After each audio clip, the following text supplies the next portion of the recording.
Justice 2, issue 18. I'm just going to come right out and say it. This is a talky issue. I mean, outside of like exactly one panel, there is no action whatsoever. It's just nothing but dialogue. Good dialogue, I'll admit. The dialogue kind of explains why at least a couple of the superheroes have joined Roz's group. I mean, like in the end, this is a superhero issue with a lot of superheroes that aren't doing anything heroic or super. It's just nothing but dialogue, basically. So we kind of start off with Damien wheeling Alfred around, and Alfred still hasn't talked, but he has looked better. At least he doesn't look like the Crypt Keeper from Tales from the Crypt. He actually has some skin on them bones. So he's looking at some Tasmanian tigers, which are extinct, except there are two that Roz has apparently saved. And Animal Man, who, I'll be honest, if I were to explain Animal Man, he would kind of come across as a joke. He would kind of be like the land version of Aquaman. But I don't know, maybe he is actually a really cool character once you actually like get to know about him and stuff like that. Because I mean, that's how Aquaman is. Aquaman comes across as a joke, but then I've actually been reading the trade paperbacks, the first two volumes, and Aquaman's pretty freaking badass. Like, he's actually really awesome. But I always, like, before I ever picked up an Aquaman issue, I always kind of saw him as a joke. So maybe that's the same for Animal Man. But yeah, Animal Man's kind of a joke. Basically, he talks to animals, and then he can like turn himself into parts of animals. Kind of like Beast Boy, only not to that scale, I guess. So basically, Damien is asking why Animal Man, of all people, has joined Roz. And Animal Man kind of shows this sanctuary with all these like extinct animals that Roz has apparently saved. And he kind of tells a story about how 10 years ago he was trying to save the last West African rhino, but he arrived too late. And the animal had his horn taken and had a bullet wound which was slowly killing him. And Animal Man, for some reason, rather than putting the rhino out of its misery, decided to just sit with him until the rhino slowly and agonizingly died. I mean, Animal Man even says that there's a bullet that was like agonizingly taking its life. So you would think Animal Man would, like, maybe put the rhino out of his misery, since there's no way Animal Man could have saved him. But nope, instead he just kind of sat with him and let the rhino slowly and agonizingly die. And then Animal Man tracked down the poacher, turned himself into a leech, and this is where we get the one panel of actual action, and basically killed the poacher. I thought, okay, that was kind of cool, I guess. Kind of freaky that he turned his like upper body into a leech and then ate a person. So I guess Animal Man is cannibalistic. I'm assuming he's a human. I mean, his name is Animal Man and not like Animal Alien or something. So, I mean, he just ate another person. I thought he was supposed to be a hero, but whatever. Yeah, that's kind of weird. And then like Damien kind of counters with like, we killed all these workers and we kidnapped kids. And Animal Man's like, to stop your father, to stop Batman. We took Alfred and we took the children and we did it for a greater good. Yeah, but you also killed a bunch of workers. You kind of just completely ignored that part of Damien's accusation. You kidnapped kids who are innocent. You plan on committing genocide against all of mankind, which also begs the question, are you guys going to off yourself once mankind is destroyed? Because you're kind of talking like mankind is a disease that's killing the world. So what, you're going to kill all of mankind, but you're going to keep yourself alive? So basically you're going to be hypocrites, Kind of remind me of, well, I'm not going to say it because I don't want to go all political, but yeah, you're hypocrites, and you sound like a certain group of people out there right now that kind of say all this stuff is bad and we should censor you from doing it. Meanwhile, we're gonna do it because we're the good guys. So yeah, you're gonna commit genocide against a whole group of humans, and then just what? Not? Are you guys gonna off yourself, or are you guys gonna keep living?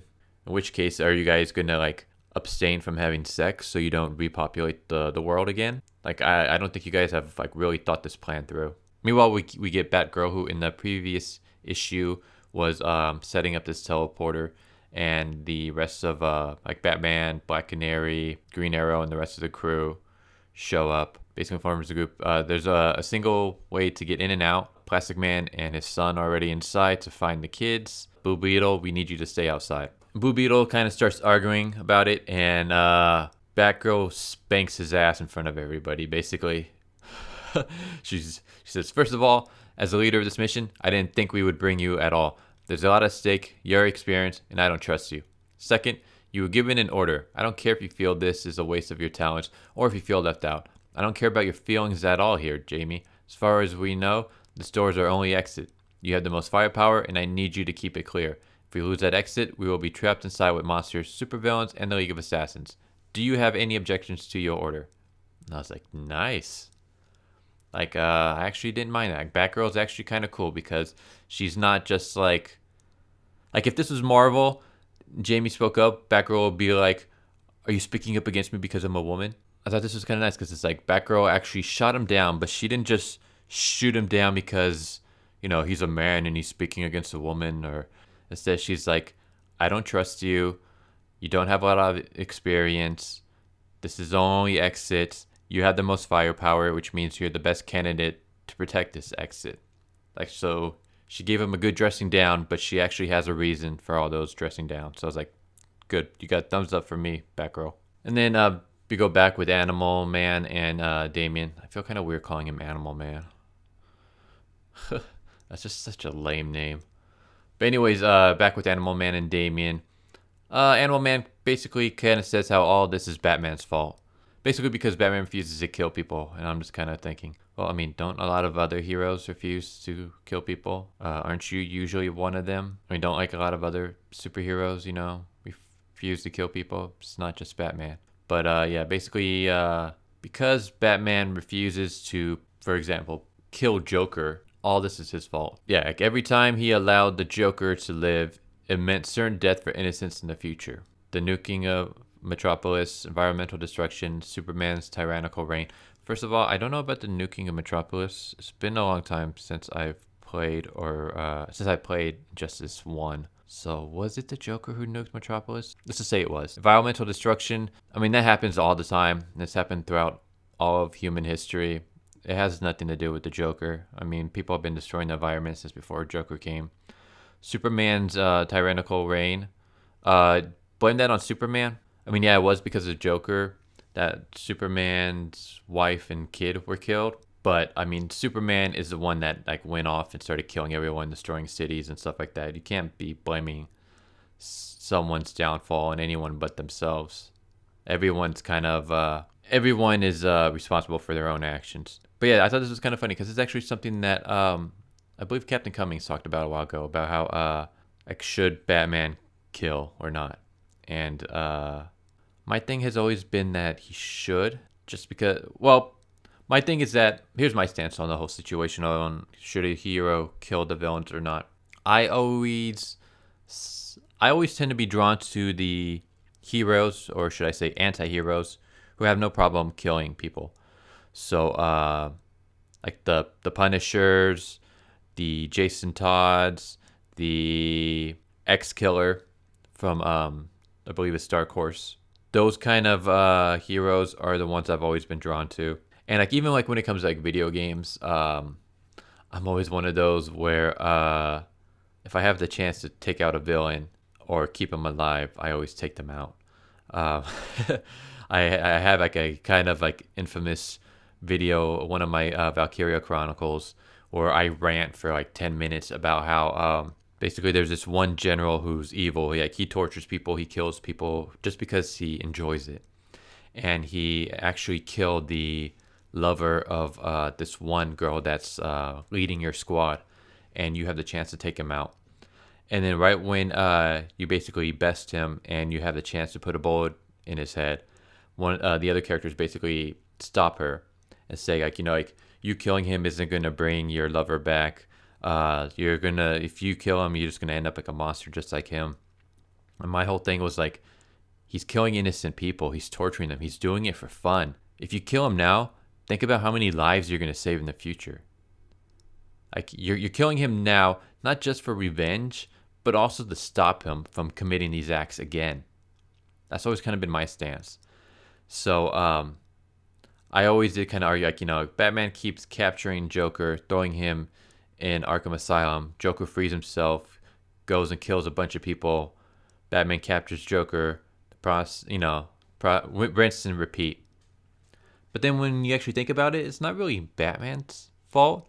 It's more of actually the judicial system. Batman captures the Joker. There's nothing saying that the Joker can't be put on an electric chair or given a lethal injection or, receiving a hanging or firing squad or whatever kind of forms of execution the government wants to perform. It's not really Batman's fault so much as it is, or any of these other heroes that refuse to kill these villains. It's actually the law that's to blame. Because like I said, Batman can capture the Joker, throw them into Arkham Asylum, and then what's to stop the prison from just being like, all right, you committed all these murders, electric chair for you, buddy. Put Joker in the electric chair, kill him, there we go. Batman has performed justice, but he hasn't killed anyone. He's left that to the government and law. So if you actually think about it, it's not Batman's fault. But yeah, Animal Man basically says all this is because of Batman, because he refuses to kill the Joker. And kind of like I mentioned earlier, Animal Man just kind of tells Damian that Ra's basically wants to make room in the world for all these endangered creatures. And the only way to do that is by apparently killing all the humans. Which again, I kind of just bring up the fact that, like, what are you going to do afterwards?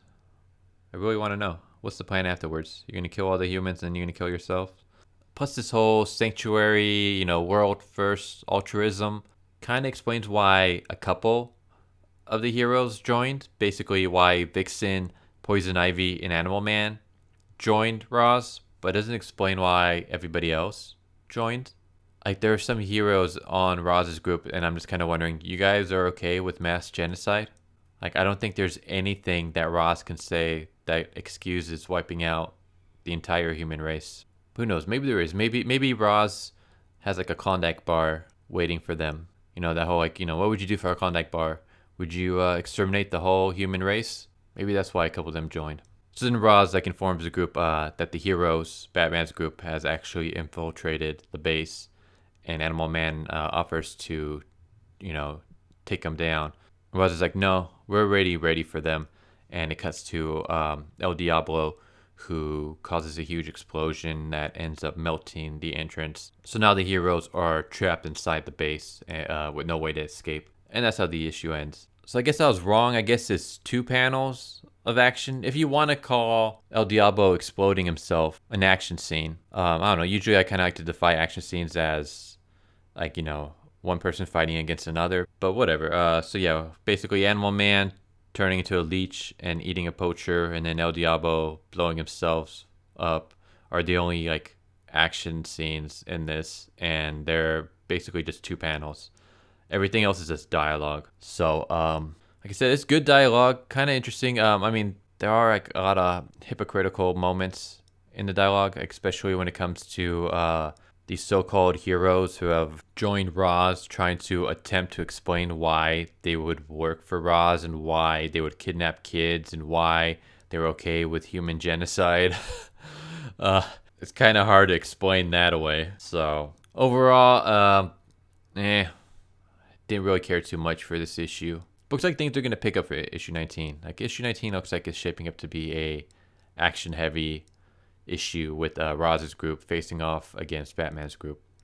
I'm hoping, because I'm not really a fan of all these dialogue heavy issues. That's one thing I really dislike with a lot of modern comics. It's too much talking, not enough fighting. But yeah, issue 18. Hope you guys enjoyed, and I'll catch you guys all next time. Later.